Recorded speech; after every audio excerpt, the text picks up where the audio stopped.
This is Raju Divakar from New Scientist Shiffan Public School, Unit 3, Agra. Here, I am going to teach a subject Business Studies of Class 12, Chapter number 2, and the topic is Scientific Management, Part 3. So, let's start. जैसा कि आप सभी को पता है, इससे पहले वाले लेक्चर्स में हमने आपको कुछ साइंटिफिक टेक्निक्स बताई थी और तब मैंने आपसे बोला था कि कुछ मॉडर्न टेक्निक्स हैं, ठीक है, जो हम नेक्स्ट वीडियोस में डिस्कस करेंगे। तो अब स्टार्ट करते हैं modern scientific techniques. In present era many new scientific techniques are develop. The common new techniques are basically आज की नीड्स के अकॉर्डिंग, ठीक है, कुछ टेक्निक्स डेवलप की गई हैं। जो टेक्निक्स हैं, first is operational research.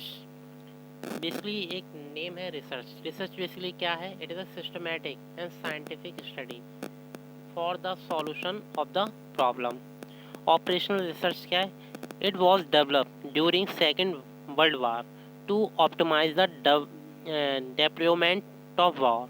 Basically क्या है, जो सेकेंड वर्ल्ड वार के जो हुआ था उस दौरान कुछ मतलब प्रोसेस थे, कुछ एक्टिविटीज़ थी, ठीक है, उसे ऑप्टिमाइज़ करने के लिए इस टेक्निक्स को डेवलप किया गया। ऑपरेशनल रिसर्च का मतलब क्या है कि जो भी बिजनेस ऑर्गेनाइजेशन के जो भी ऑपरेशंस हैं उससे रिलेटेड जो भी रिसर्च की जाती है। मतलब मान लो पहले जो टेक्निक्स चलती थी, अब उसमें कुछ नया अपडेट लाना, ठीक है, कुछ प्रोसेस हैं, कुछ टूल्स हैं, कुछ मशीन्स हैं, उन सभी में कुछ नया सर्च करना, इसे बोलते हैं operational research. Next is lean manufacturing. This technique focuses on reducing 7 wastage of overproduction. Basically lean manufacturing 7 wastage of over production पर वर्क करती है। अब ये कौन कौन से 7 वेस्टेज हैं?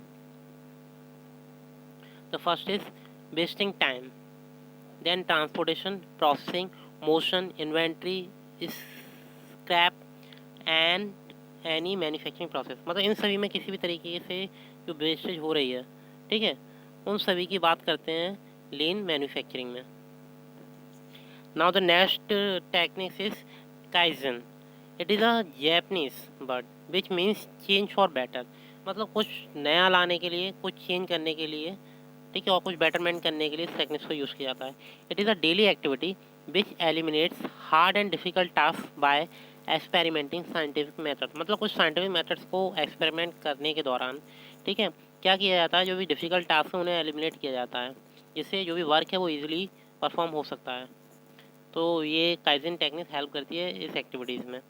नाउ ना next is six sigma. It is very important techniques और modern technique. It refers to improving efficiency by reducing quality variation.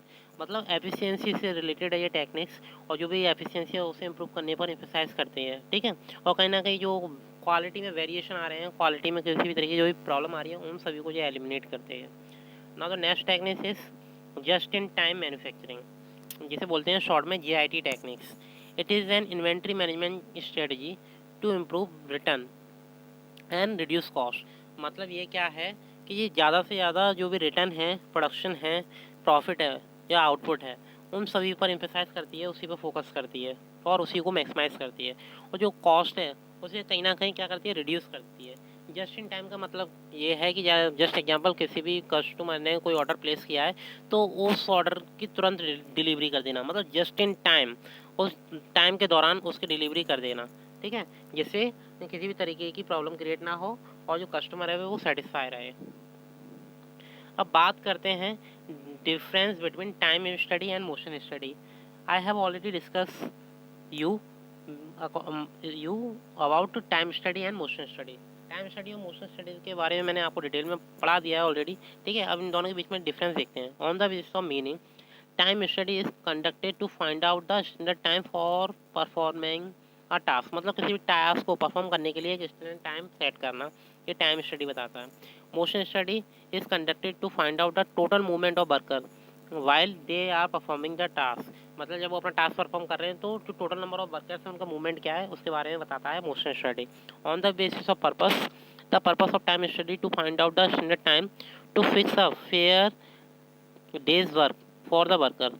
मतलब यही है कि टाइम फिक्स कर दिया जाए, ठीक है, स्टैंडर्ड टाइम, जिससे के अकॉर्डिंग जो वर्कर्स का जो डेली पे है, डेली वेजेस है, वो डिसाइड की जा सके। The purpose of motion study is to eliminate wastage and unproductive movement of worker to increase their efficiency level। मतलब जो भी वेस्टेज हो रहा है उसे रिड्यूस कर देना और जो अनप्रोडक्टिव मूवमेंट हो रहा है उसे भी एलिमिनेट कर देना, जिससे कहीं ना कहीं जो भी एफिशिएंसी है वो इंक्रीज हो सके। Now the next basis is method of conducting. It is conducted with the help of stop watch. मतलब एक स्टॉप वॉच होती है, उसके अकॉर्डिंग जो टाइम है उसे मेज़र किया जाता है।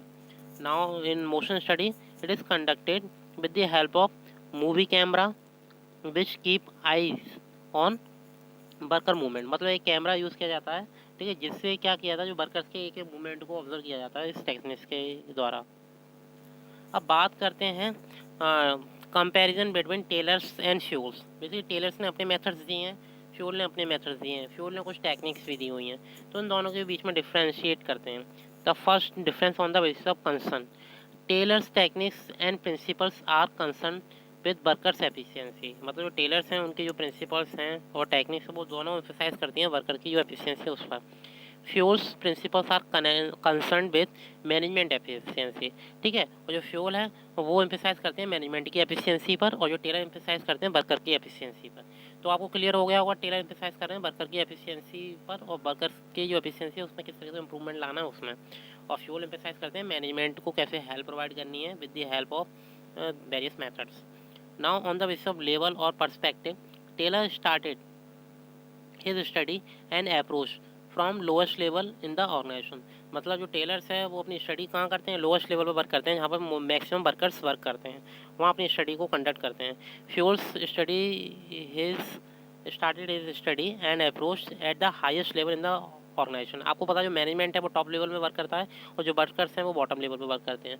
तो दोनों ने अपने अपने जो स्टडी है डिफरेंट लेवल्स पर कंडक्ट की है। टेलर्स ने लोअर लेवल पर की हुई है, तो जो फ्यूल है उन्होंने हायर लेवल पर अपनी स्टडी को कंडक्ट किया है। Now on the basis of emphasises, Taylor's laid great emphasises on the standardisation of work. Taylor emphasise करते हैं जो स्टैंडर्डाइजेशन ऑफ वर्क है उस पर, और जो फ्यूल है laid great emphasise on the functions of managers. जो मैनेजर्स के फंक्शंस हैं like planning, organisation, staffing, directing, controlling, इन सभी को एम्फेसाइज करते हैं, ठीक है।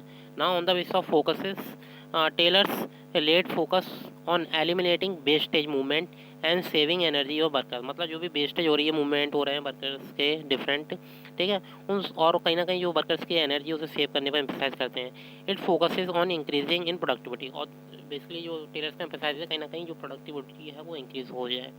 Fuels focus was on development of principles for the better management.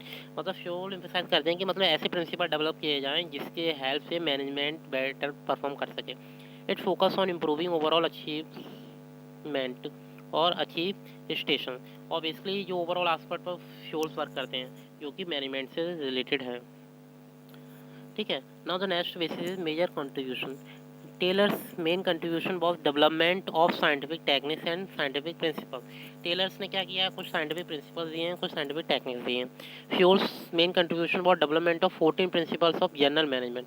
मतलब जो टेलर्स हैं उन्होंने 14 प्रिंसिपल्स डेवलप किए हैं, ठीक है, for management. Now personality, Taylor's develop a personality of scientific and became famous as father of scientific management. और Taylor's को साइंटिफिक मैनेजमेंट के फादर माना जाता है, ठीक है, और उन्होंने ऐसी पर्सनैलिटी को डेवलप किया है अपने आप को। Fuels develop the personality of the researcher and practitioners, ठीक है। फ्यूल ने मतलब क्या पर्सनैलिटी डेवलप की है, मतलब एक रिसर्चर के तौर पर अपनी पर्सनैलिटी डेवलप की थी। He became famous as father of general management, ठीक है। अगर साइंटिफिक मैनेजमेंट के फादर की नाम की बात की जाती है तो कहीं ना कहीं टेलर्स का नाम आता है, और जनरल मैनेजमेंट में के फादर की बात की जाती है तो कौन है, हेनरी फ्यूल, ठीक है। यूनिटी ऑफ कमांड की बात करते हैं तो did not follow the principle as Taylor insist on minimum 8 bosses. Taylor basically unity of command पे एम्फेसाइज नहीं करते, बल्कि ये एम्फेसाइज करते हैं जो इन्होंने 8 मतलब बॉस डिसाइड किए हैं अपने टेक्निक्स में, उसकी बात करते हैं। Strictly follow the principle that is only one boss for one employee. Taylor बोलते हैं, सॉरी जो हेनरी फ्यूल है वो बोलते हैं कि एक बॉस होना चाहिए एक ऑर्गेनाइजेशन में, जिससे कि जो एम्प्लॉय हैं वो कंफ्यूज ना हो। Expressions, Taylor's techniques are expressed as scientific management, ठीक है, साइंटिफिक मैनेजमेंट के तौर पर उन्होंने अपनी टेक्निक्स को एक्सप्रेस किया है। Now Fayol's techniques are expressed as general theory of administration. क्योंकि जब एडमिनिस्ट्रेशन की बात आती है तो टॉप लेवल मैनेजमेंट की बात आती है, तो मतलब जो भी टेक्निक्स डेवलप किए हैं फ्यूल ने वो उन्होंने टॉप मैनेजमेंट के लिए वर्क किया है। एप्लीकेबिलिटी टू स्पेशलाइज सिचुएशन, जो टेलर्स की जो भी टेक्निक्स और प्रिंसिपल्स हैं वो स्पेशलाइज सिचुएशन के लिए एप्लीकेबल हैं, और जो फ्यूल्स हैं उनकी जो टेक्निक्स है वो यूनिवर्सली एप्लीकेबल है। अब बात करते हैं, डिफरेंस हमने देख लिया, अब बात करते हैं सिमिलरिटीज़ की। Relevance of Taylor's and Fayol's principle, और बेसिकली क्या सिमिलरिटीज़ है फ्यूल्स और टेलर्स के प्रिंसिपल्स, मेथड्स एंड टेक्निक्स में। Taylor's and Fayol's principles are complementary to each other, मतलब दोनों के एक दूसरे से मिलते जुलते कुछ प्रिंसिपल्स हैं, because both have relevance in the business due to the following reason, और दोनों ही बिजनेस के लिए वर्क करते हैं। अब इनके कुछ रीजन्स हैं, क्या हो सकते हैं। The main aim of Taylor's and as well as Fayol's principle is maximise the efficiency, दोनों एफिशिएंसी को मैक्सिमाइज करने की बात करते हैं। Both insist on cooperation between employees and employer, और दोनों एम्फेसाइज करते हैं कि कहीं ना कहीं जो एम्प्लॉयर है और एम्प्लॉय उन दोनों के बीच में बेटर कॉपरेशन डेवलप हो सके। Both give more importance to the organisation interest over the individual interest, और दोनों ही क्या करते हैं, जो ऑर्गेनाइजेशनल इंटरेस्ट है उस पर ज़्यादा एम्फेसाइज करते हैं in comparison to individual interest. Both suggested division of work for specialisation, और दोनों ही मतलब डिवीजन ऑफ वर्क की बात करते हैं, जिससे कहीं ना कहीं जो स्पेशलाइजेशन का कॉन्सेप्ट है उसे इम्प्लीमेंट किया जा सके। The principle of both are used as basis for research in the field of management study, और दोनों के ही जो भी बेसिस हैं प्रिंसिपल्स के, उन दोनों को यूज़ किया जाता है मैनेजमेंट स्टडीज़ के लिए और रिसर्च के पर्पज़ से। So student, I hope all of you understand this topic. If you have any query, you can ask to me. Thank you.